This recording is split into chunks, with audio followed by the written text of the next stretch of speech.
Bonjour à tous. Bonjour. Donc aujourd'hui on se retrouve pour un quatrième épisode de notre podcast qui va porter sur... Les films qui nous ont fait rigoler, pleurer et choquer.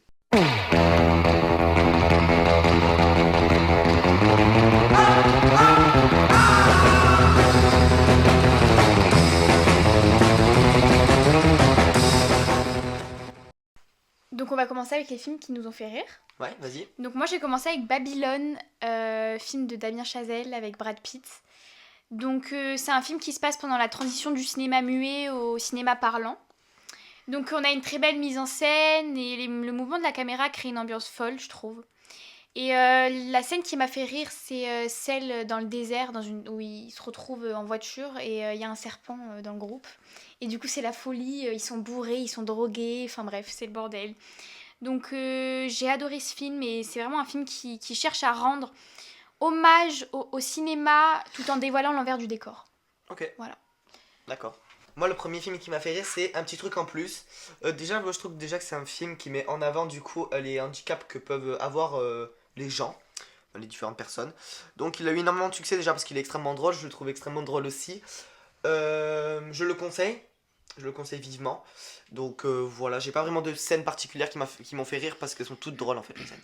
Ok, ben moi Après, j'ai moi, parlé... j'ai un peu le rire facile aussi. Ah oui, Voilà. moi aussi, mais... Vas-y. Oui, toi, oui. Donc moi, le deuxième film qui m'a fait rire, c'est Once Upon a Time in Hollywood. Donc j'ai déjà fait une critique sur ce film dans l'épisode 1, que vous pouvez aller voir sur YouTube et il est disponible sur Spotify.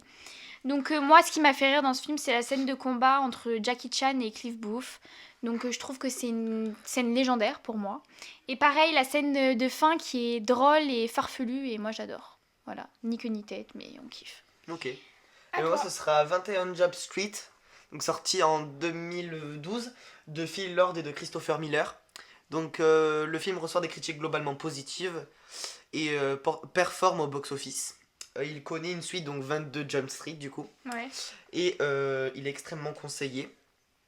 Et puis, voilà, il est sorti en 2014, le deuxième. C'est- Donc, voilà.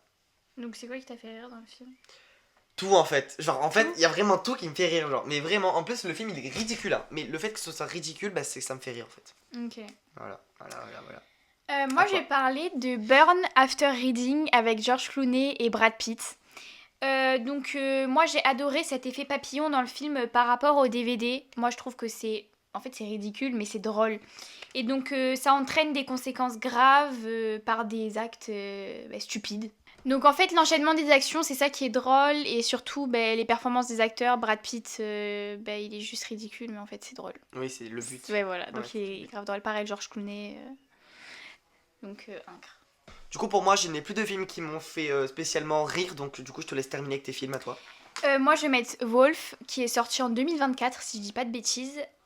Donc, les personnages sont toujours malchanceux dans le film. C'est avec Brad Pitt et George Clooney. Donc, ils jouent des sortes d'hommes, pas des tueurs à gages, mais ceux qui doivent nettoyer après les meurtres ou les accidents, qui sont employés par les entreprises. J'allais Ou dire, les hôtels. j'allais dire les enquêteurs, mais c'est pas vraiment Non, ça. c'est pas eux. Ok. Et donc, en fait, le film rend en soi un travail qui est censé être sérieux. Mais en fait, il devient drôle et absurde.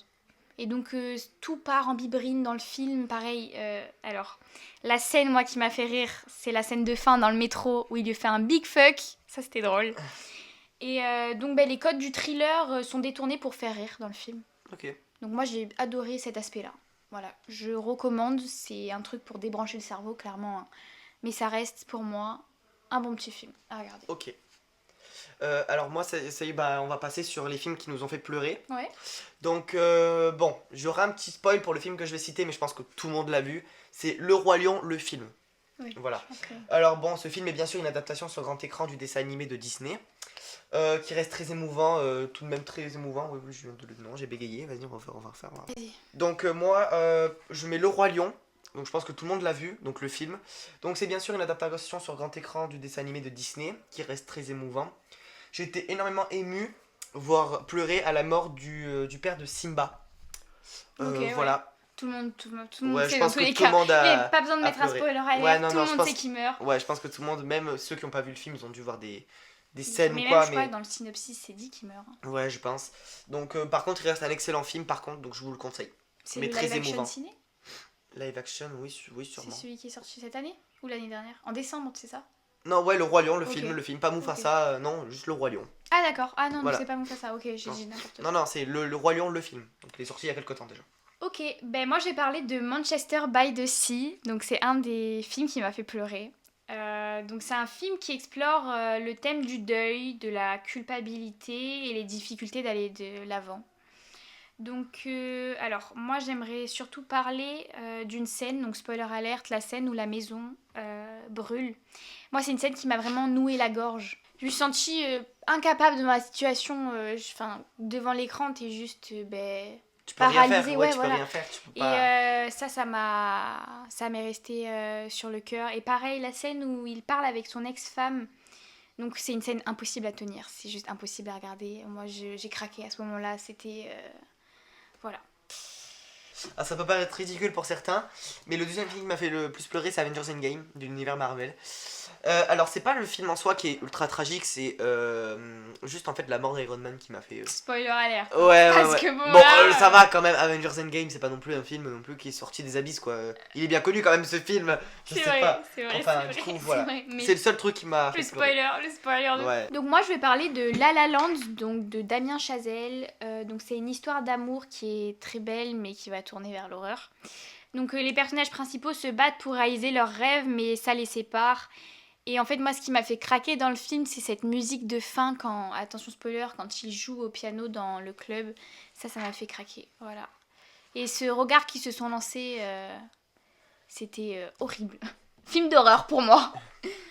Vas-y. Moi, ce sera Harry Potter 6 et la mort de Dumbledore. Alors oui, je pense que tout le monde connaît cette scène aussi, la mort de Dumbledore. Ça m'a extrêmement touché parce que déjà, ils t'ont fait un bon gros ralenti sur la chute de Dumbledore de la tour d'astronomie, pour ceux qui ont la rêve de Poudlard. Ben voilà, en fait, il n'y a rien à dire. Rogue, depuis ce jour-là, je le déteste. Voilà, même s'il avait de bonnes raisons de le faire, parce qu'à la base, c'était Drago qui devait le faire pour Voldemort. Voldemort. Donc voilà, j'ai rien à dire de plus. Voilà, c'est émouvant, et qu'est-ce que tu veux voilà. Donc je vais passer à mon troisième film émouvant, donc c'est The Hunt, donc qui est dans mon top 3. Donc je vais pas refaire une critique complète du film qui est déjà disponible sur notre premier podcast, donc sur notre top 10. Yes, Donc je vais juste dire qu'en fait, ce qui m'a terminé, clairement, c'est le fait qu'il se fasse rejeter par tout le monde et la manière dont sa vie est bouleversée. En fait, on est spectateur de l'effondrement de sa vie, que ça soit professionnelle et amicale. Et en fait, cette petite fille qui l'accuse d'agression, ouais. elle me fait grave de la peine parce qu'elle est toute innocente et voilà, elle me fait beaucoup de peine. Et ça aussi, ça m'a déchiré le cœur. Il y a une scène qui m'a... j'ai impossible à tenir, c'était la scène, alors attention spoiler, la scène dans l'église où en gros, il se retourne pour regarder son meilleur ami et ils ont ce truc des regards, tu sais, il sait quand il ment et en fait son regard il est totalement... Vide. Non, il Non. ment pas. Enfin, Ah oui, il tout est... vérité quoi. Ok. Et ben voilà, ça c'était... et puis le jeu d'acteur de Mads Mikkelsen, incroyable. Incroyable. C'est un truc, pour moi c'est son meilleur rôle, il est juste extraordinaire. Donc j'aimerais souligner aussi cette scène du magasin où il se fait frapper parce qu'en fait il n'est pas accepté tout simplement. Donc il le fout en dehors du magasin et ça c'est pareil, ça m'a déchiré le cœur. Et aussi il y a une fin alternative au film. Donc attention spoiler, en fait le film se termine où en mode il se fait tirer dessus mais la balle le rate. En gros c'est un avertissement en mode fais gaffe à ce que tu fais. Et la fin alternative c'est en fait il se prend la balle. Donc j'ai vu la fin sur YouTube, ça m'a encore plus, mais ça m'a mis mais au plus bas. C'était mais horrible. Je voulais pas la voir cette fin alternative. Voilà, tout simplement. T'aurais pas dû l'avoir. Voilà. Donc bref, c'est un film déchirant, clairement. Ok.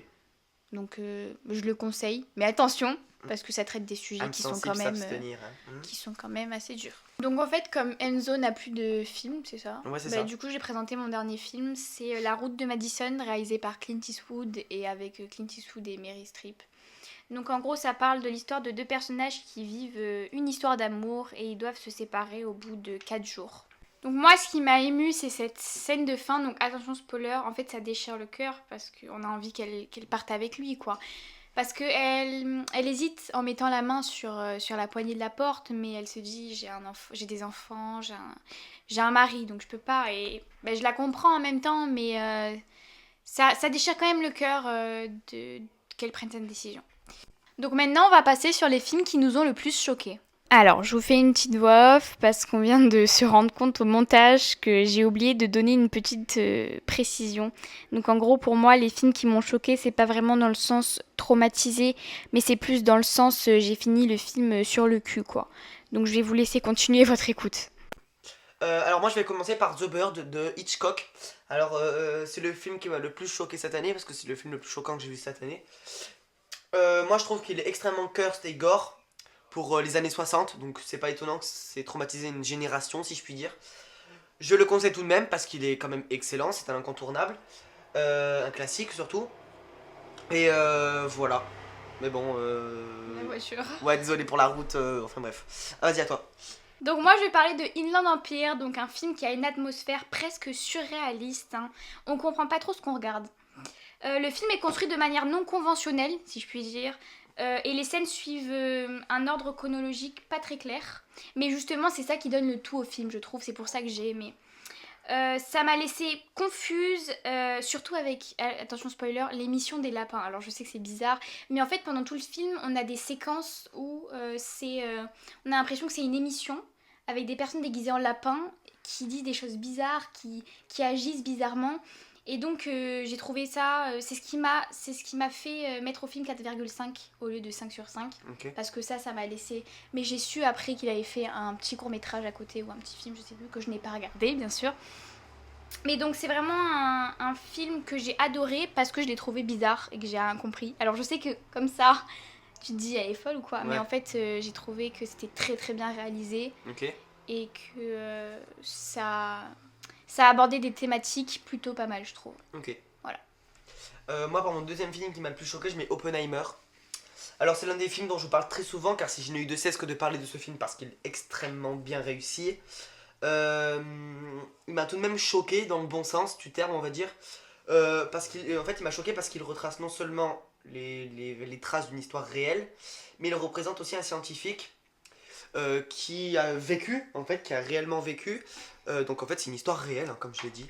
Donc, en fait, je vais éviter de m'éparpiller pour le spoil. Mais de toute Mais- façon, on a déjà fait une Ouais. critique dessus. Ouais, c'est vrai. On a déjà fait une critique tous les deux sur le film dans l'épisode 1 que je vous conseille d'aller voir. Ouais, Encore une si fois. ce n'est pas fait, ouais. Voilà. Donc voilà. Mais sa représentation m'a choqué dans le bon sens, on va dire. Donc moi je vais parler de Incendies, le film de Denis Villeneuve. Alors je suis une grande fan de lui, hein. Dans mon top 10 j'ai 2 films réalisés par lui. Donc c'est un film sur la guerre qui est assez dur je trouve. T'as des scènes psychologiques qui sont très, très dures à regarder. Donc pour moi c'est un film qui représente les conséquences des secrets non dits, donc je vais pas en dire plus. Je vais juste parler du retournement final et inattendu de la fin, donc le plot twist de fin, qui bouleverse complètement, qui a bouleversé complètement toutes mes hypothèses autour du film. Et ça m'a laissé sans voix, clairement. C'est le meilleur plot twist pour moi. Moi, un dernier et troisième film qui m'a le plus choqué dans le bon sens du terme, c'est Transformers 2. Je sais que je me répète avec ce film parce qu'il met non seulement d'être extrêmement bien réussi, comme j'ai dit pour Oppenheimer, il englobe tout ce que j'aime bien dans un film d'action, tout ce qui est effets spéciaux. Franchement, ceux qui l'ont pas vu, je vous le conseille, n'est-ce pas? Les effets spéciaux qui sont juste magiques, les studios ILM ont fait un travail mais de dingue. Les musiques sont superbes, il y a des compositeurs qui ont vraiment joué le jeu à fond. Après, j'aime tout en fait. Il y a les personnages qui sont bien développés dans ce film-là. L'interaction humaine alien, elle est bien représentée. Il y a les personnages interagissent entre eux. Les Autobots, donc c'est l'équipe de méchants, de gentils, pardon, se développe. Il y a quelques scènes de combat entre eux. Il y a une scène d'entrée avec Sideswipe. Bon, je parle chinois, mais. Spoiler. Ouais, spoiler, il y a une scène d'entrée qui est incroyable. Enfin, franchement, c'est un film que je vous conseille parce qu'il est extrêmement bien tourné. Il y a tout de positif dedans. Après, il y en a qui vont un peu être chichi et ouais, faire des critiques mauvaises autour de ce film. Mais moi, je trouve pas qu'il mérite ça en fait. Donc voilà. À toi si t'en as encore. Alors moi j'ai parlé, donc je voulais mettre Midsommar Donc c'est un film qui m'a choquée en mode j'ai fini le film sur le cul quoi, carrément. Donc je vais pas faire de critique dessus parce que je me suis déjà bien attardée sur le film dans l'épisode 1. Donc je vais parler de Come and See, donc un film biélorusse je crois, je suis pas sûre. Donc c'est un film qui parle de la Seconde Guerre mondiale et donc le film montre la Seconde Guerre mondiale à travers les yeux d'un adolescent biélorusse justement. Donc ce côté-là donne un point de vue innocent et vulnérable qui rend la descente dans l'horreur encore plus forte pour moi. Donc on ressent vraiment ce que vit le personnage à travers la performance du jeune adolescent. Je n'ai plus le nom de l'acteur, désolée.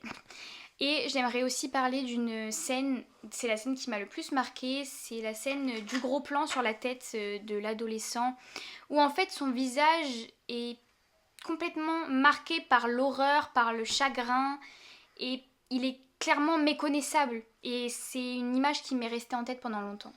Okay. Voilà, parce que vraiment il joue très très bien, et comme je disais, il est vraiment méconnaissable. Quand on voit sa tête du début et sa tête de fin, c'est vraiment pas la même tête. Donc au début, il a vraiment ce côté enfantin, et à la fin, il est vraiment plus du tout... son visage, il est marqué d'horreur, de chagrin, c'est presque malaisant même, tellement l'acteur joue bien. C'est une des meilleures performances pour moi que j'ai vues, clairement. Okay. Je vais finir sur un dernier film, je vais pas trop m'étendre. Donc je vais parler de The Visit, un film par M. Night Shyamalan, si je dis pas de bêtises, je crois que c'est pas ça son nom, mais c'est pas grave. Non, c'est pas grave. Alors The Visit, c'est un de mes films d'horreur préférés parce que ça parle en gros de jeunes enfants et leur mère les laisse aller chez leurs grands-parents qu'ils n'ont pas vus depuis des années. Et en fait, ils se rendent compte que les grands-parents, ils sont weird, ils sont louches quoi. Et en fait, c'est vraiment un film qui met mal à l'aise et qui est tellement bizarre dans sa mise en scène. C'est tourné en found footage, donc je trouve que ça donne vraiment un côté horrifique au film et ça fait encore plus stressé. Et pareil, spoiler alert, la fin est totalement surprenante, je m'y attendais pas du tout pour le coup. Donc j'ai vraiment adoré ce côté-là du film et c'est un très bon film d'horreur, je vous conseille d'aller le voir, c'est excellent. Donc du coup, ça y est, on a fini cet épisode qui sera un peu plus long. C'est tout ce que j'avais à dire de toute façon. Mais en fait, merci beaucoup d'être passé, encore, si vous êtes encore là, d'ailleurs.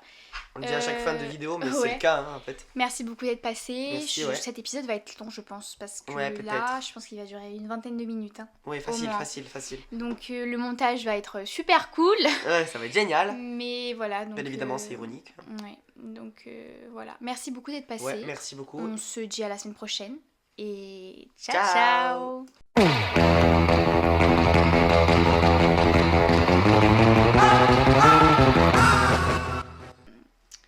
Du rétro-couilleur.